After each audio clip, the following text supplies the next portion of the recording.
the place is closed down, at least for a while. Someone used one of the suits. We had a spare in the back, a yellow one.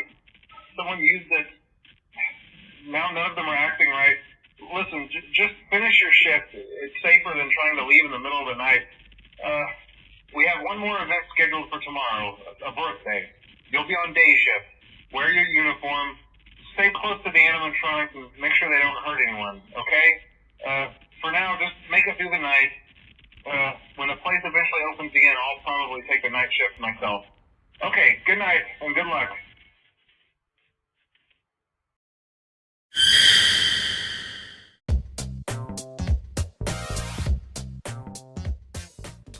Welcome back to Melody Ever After. This is my recovery from FNAF series, where I talk about real stories that mirror some of the actual events that happened in the Five Nights at Freddy's franchise. Which is also why I'm doing a little slight Chica costume thing.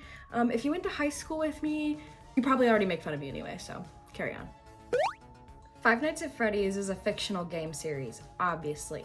But there are some real stories out there that really happened that are eerily similar to some of the events in the game series. I haven't found any evidence that any of these things inspired the actual FNAF games, but honestly, that just makes them more frightening that real life can mirror an indie horror genre game series. I'm going to be doing a very short video series of 3 real life stories that are scarier than Five Nights at Freddy's because they're true. And with that, I introduce our first story. The hair-raising tale, see what I did there, of the Bunnyman Bridge. There is a legend that in 1904 in Clifton, Virginia, in Fairfax County, there was a bus of high-risk asylum inmates who were on a bus being transported to another asylum. The bus crashed near a bridge, and all of the victims escaped upon the crash. They rounded up everybody except for one.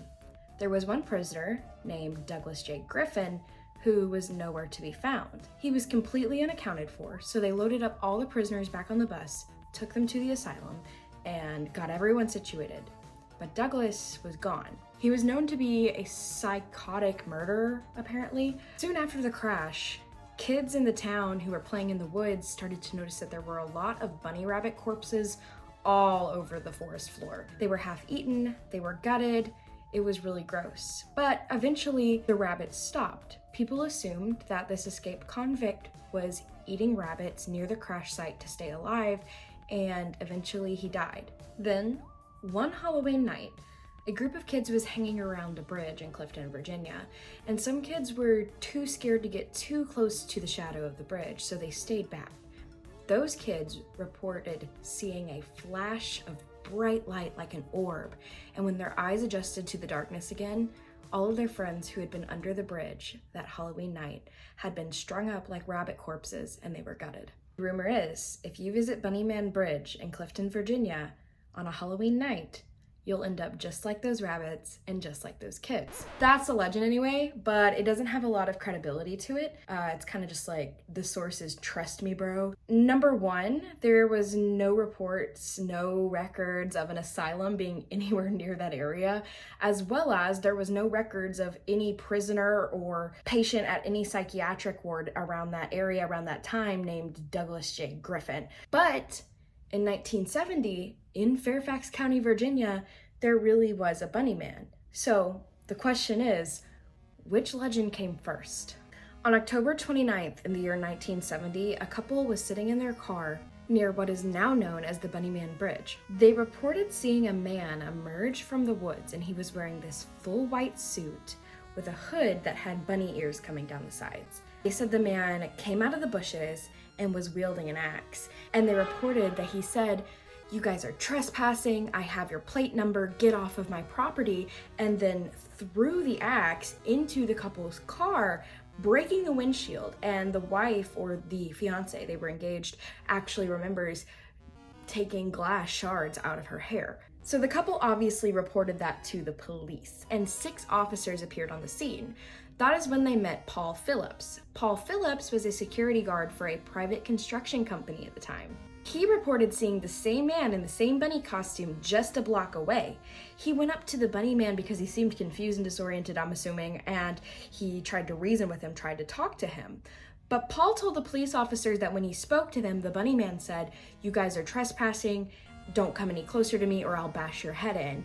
And then he proceeded to take 8 swings with the axe into the support beam that was holding up the front porch of the house. The police did confirm that there were roughly 8 chop marks into that beam of the house that Paul Phillips said he was at that were pretty recent. So obviously that's really weird, but this is an actual police report. It's hard to tell what is fiction and what is made up because a lot of people have taken this urban legend and they've made it into horror shorts, they've made it into creepypastas, they've made it into everything you can imagine. So pretty much all of my information is being pulled directly from the 1970 investigative report from fairfaxcounty.gov. It was a little hard to decipher. Some of the pages are out of order in the 70s.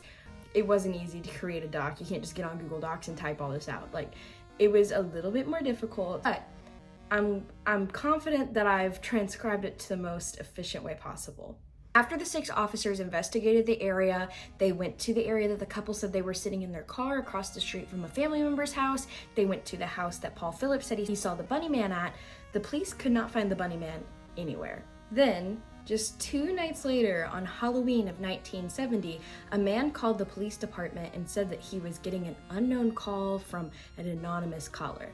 Now, this man's name has been redacted, along with several names in this police report have been redacted, I guess, because so many people want to know the information of this story. But it's hard to say the anonymous man and the man who called the police station when they're both talking about a phone call. So I'm gonna call him John Doe for now. John Doe calls the police department and says that he's getting a call from an anonymous caller who says that you are dumping stumps and trash on my property and you're causing a lot of problems. You don't know me, but I know you. And you can make it right if you meet me between Guinea Road and Zion Road near the train tracks tonight. And it's Halloween. This guy is freaked out. So he calls the police. John Doe calls the police. And the police are like, okay, did he identify himself? And John Doe is like, yes, he identified himself. He called himself the Axeman. Now, this tips off police because just 2 nights before, the police were dealing with this report of an apparent bunny man with a hatchet who is complaining about trespassing. Then John Doe gets a call from an anonymous caller saying that someone is coming on his property, dumping trash, doing property damages, and he calls himself the Axeman. That's kind of a weird coincidence. So the police devise this stakeout. They go to the area that the man said the caller specified and they wait, but nothing comes of it. Now, keep in mind, this did happen on Halloween. That means it could have been just a prank call by some teenager.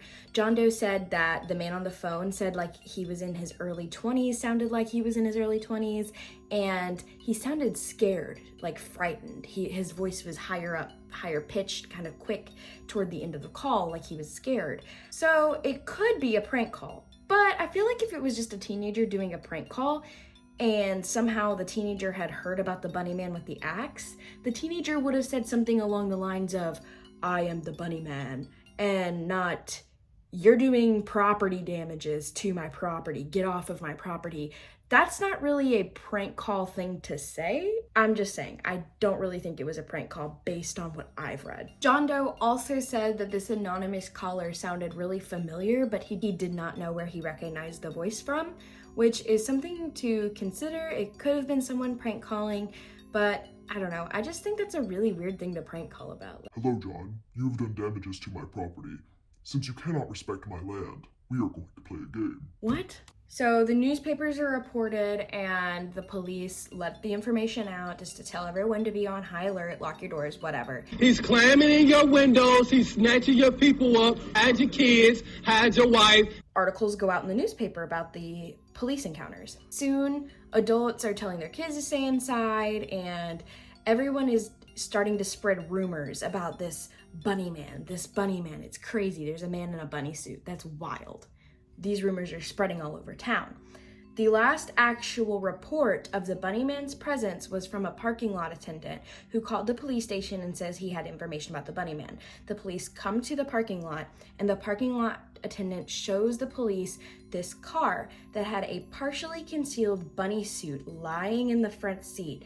And in the police report, it said that there were several books pertaining to sex in the floorboard, which is like a really creepy combination of things to have in your car. The police were able to find out that the car was registered to someone in Maryland, but after tracking down the owner, they were able to find out that the car had been leased to someone in Virginia. The parking lot attendants confirmed that it was a white man in his late 20s, early 30s who dropped off the vehicle. But that's the last bit of information we get about this car. And I guess that the cop who was like writing this all down just wasn't having it that day, because if it were me personally, I would have done the stakeout then. I would have been like, okay, we're figuring this out. But that's the last we hear about the car. We don't know who picked it up. We don't know if the driver was found. We don't know why it was parked there. We don't even know where the parking lot was. There's just a incident report of a policeman going to a parking lot, getting this information from a parking attendant, and then that's it. I guess they couldn't actually do anything because they didn't have a warrant for this specific person. The Bunny Man was unidentified, and it's not illegal to have a bunny costume and a couple copies of the Kama Sutra in your car. It is weird though. It is like really weird though. But at the end of the day, there was no warrant that I know of, and I guess it's not a crime to be a freak, so that was that. Even though me personally, even if I was that parking attendant, I would have started a stakeout. I could not have kept my nose out of that business. My nose would have been so far in that business. Soon, Halloween was over. There were no Bunny Man related deaths, but the rumors of the Bunny Man were not over. Parents were still keeping their kids really cautious, but by now, kids were starting to spread rumors about the Bunny Man. Kids were coming home and telling their parents that they met the Bunny Man, they saw the Bunny Man, they know the Bunny Man. Do you know the Muffin Man? The Muffin Man? The Muffin Man? The Muffin Man? The Muffin Man! And these parents start freaking out and start having the police come to their house for interrogations. And the police are asking these kids, where did you see the Bunny Man? And they're not getting any reliable information. Some kids say that the Bunny Man met with their friends at school. Some kids say they know where the Bunny Man lives. Some kids say that the Bunny Man doesn't even always wear his suit all the time. Sometimes he just doesn't wear his bunny suit. So the police are not getting any valuable information here. At this point, to me, it just kind of seems like older kids at bus stops and stuff are like telling kids, I'm the Bunny Man, I'm the Bunny Man. Like it's a Spartacus kind of moment. I'm the Bunny Man. And these kids are like going crazy. And yeah, that is a fairly harmless way to get a little annoying kid to leave you alone. But can you imagine being a parent in this situation? Is that not horrifying? You've had this axe-wielding Bunny Man threatening to bash people's heads in your town. Police reports of it. No one can find him. And your kid comes home like, hi, Mommy. I met the Bunny Man today. The Bunny Man's my friend. Yeah, no, I'd be out of there. I'd be on a Greyhound bus so fast, I'd be gone. You wouldn't catch me dead. No. Unless, like, there was a murderer. Then you might catch me dead. This story is definitely spooky, but what stumps me is the inconsistencies between the legends. We have one legend about a guy named Douglas Griffin in 1904, and one legend about a bunny man in a bunny suit in 1970. To keep them separate, we're gonna call one the bunny suit man, and we're gonna call one Doug. So, Doug's legend takes place in 1904. If that legend developed before the actual reports of the Bunny Man, why was there no record of any asylum being near the area? Why was there no record of a man named Douglas J. Griffin in the area? And why is there no incident reports of a bus crash or anything like that? Why does no one remember it? Why does no one know this Douglas Griffin guy? That's weird. That's like an oddly specific thing to make a rumor about. If people just caught wind of the 1970 bunny suit reports, why did they make up this whole story about a guy who eats rabbits and doesn't even wear a bunny suit? And if they both happened, how is it possible that the two bunny-related incidents happened in the same town within a span of like 70 years? That's wild to me. That can't be it. That's gotta be out. I don't know why. I really feel like the Douglas J. Griffin story is completely made up. Don't know why. Don't know how that happened. But there are actual police reports of the bunny suit man, and nobody knows about this asylum. So you can infer whatever you think. It's really, really crazy to me to think about how this story, these legends, fit right in with Five Nights at Freddy's lore. William Afton dressed up in a Springtrap Bonnie costume to lure these kids and kill them. And when you look back at these 1970s police reports about a crazy guy in a bunny costume, it actually makes it seem not so far out of reach, not so far-fetched, which is like really creepy. The Five Nights at Freddy's game series is really creepy and full of these crazy horror and sci-fi cliches. But that original Five Nights at Freddy's 2 is the one where the purple guy gets into the Springtrap Bonnie costume.